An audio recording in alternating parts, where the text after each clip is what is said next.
Wow. I'm going to play planes. What else am I going to do this turn? Man,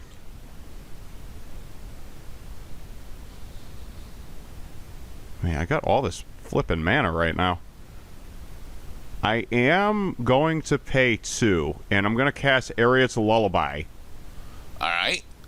The target of Ariad's Lullaby is going to be Doc Orlok. Alright. So he's destroyed because he was tapped, and I gained 2 life points. Yep. Okay. You got a 4-2 right now, huh? Well, actually, I have a 4-5. You have a 4-2 and a 4-5. Gotcha. Yep. Okay, I do not have enough mana to use my Armored Armadillo's ability.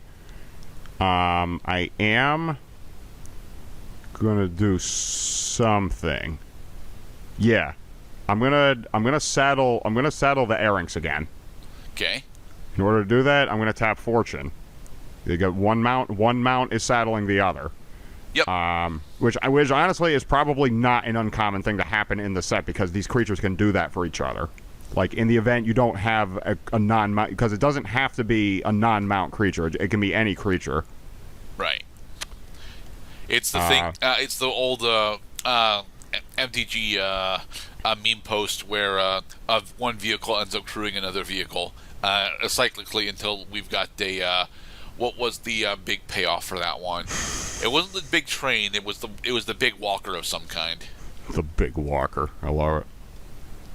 I'm gonna swing into you with my 4-2 with First Strike that has when it attacks. I'm going to use the Thunder Lasso to tap Loan Shark.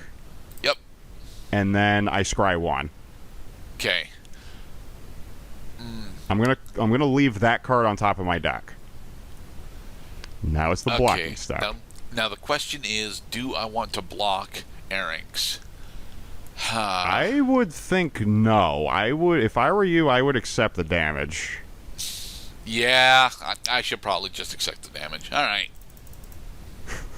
See what I did there? I gave my opponent a good idea, and he bought it. I'm going to end my turn now. Okay then. Sweet. Okay. I'm going to put down a forest, and I'm going to use Bristly Bill in order to put a 1/1 counter on my Harrier Strix. Oh, nice. Okay. So, next, I unfortunately don't have enough mana to do all of this stuff, but I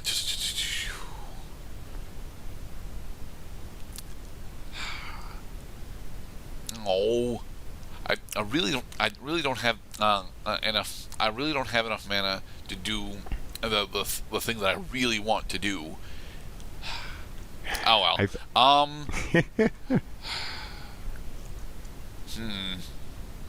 They really should have given Bristly Bill a cowboy hat. That's the one thing missing from his artwork. He technically has one. It's just on his back. That's a hat? Technically. I thought it looks like a fur, actually. Alright. So, I am going to swing with my Harrier Strix, my Outcaster Trailblazer, and my Loan Shark. You see, I noticed that Bristly Bill and his whole double the number of +1/+1 counters ability. That's an activated ability, and you can activate that with instant speed. Yes, I can. I'm not gonna let you get away with this that easy. I'm gonna pay 2. All right. And I'm gonna play the Bovine Intervention. Okay. Destroy target artifact or creature. And I'm going to destroy your Harrier Strix because it has flying, and I can't have that right now. Okay. And in its place, I'm going to give you a 2/2 Ox. Yay! All right, and now I have to resolve the 4/2 and the 4/5 that you're attacking me with. Yep. I'm going to declare no blockers. Okay, so you take 8. Okay. I take 8 damage, so I'm down to 6. Okay, then. I want to do something really cool, but it's probably going to cause a rulings argument. Oh well, I'm in. Sure. Rulings. Okay, draw. And it's the card that I left on top last turn. I'm going to play a Plains. Yep. And I'm going to pay 4. I'm going to cast Bruce Tarl, the Roving Rancher. Ooh. Oxen you control have double strike, and it has an ETB trigger. When it enters the battlefield, exile the top card of the deck. What is it? It is a creature card, which means that I may play that creature card until the end of my next turn.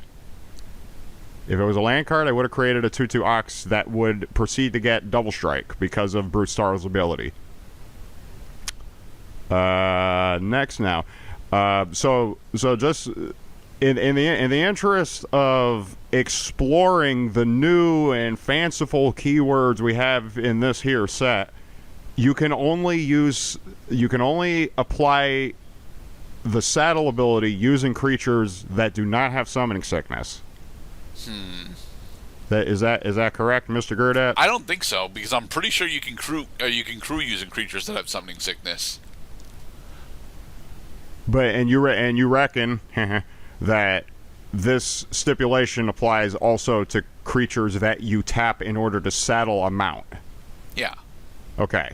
So according to this information, Bruce Tarl can saddle either Fortune or he can saddle the trained Erranks right now. Yeah. And right now you only have a couple of 2/2 creatures, while I'm staring down a 4/5 loan shark that can become a 6/7 if you decide to double the number of +1/+1 counters, or worse, you get your landfall trigger and then use Bristly Bill's ability. So he would be a 7/8 during that attack. Right. Okay. I'm really tempted to saddle Fortune using Bruce Tarl, so that Fortune will exile the two of them. Wait a minute.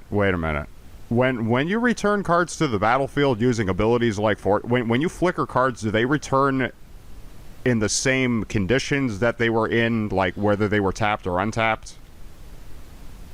Or do they return to the battlefield untapped?